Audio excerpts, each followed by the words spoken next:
Hey guys, it's Michaela, and today I'm going to walk you through a fix for WhatsApp icon not showing. It's really quick and simple, so let's jump in. If I'm on my phone and I accidentally deleted it from my homepage, or I just can't find the icon anymore, a really quick and simple way to get that icon back is to go to Settings, and then go down to General, iPhone Storage, find the WhatsApp,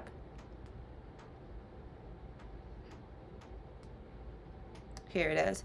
And side note, if you can't find WhatsApp in there, it probably means that you deleted the app completely and you have to reinstall the app.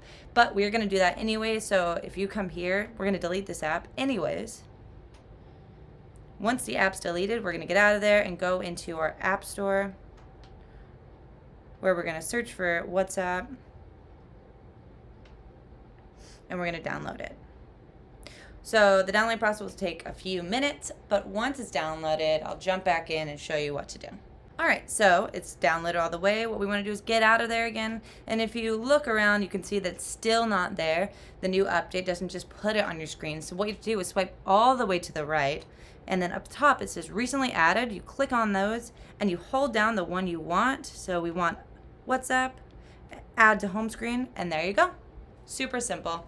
If you guys have any questions on that, let us know in the comments below. If not, don't forget to like and don't forget to subscribe.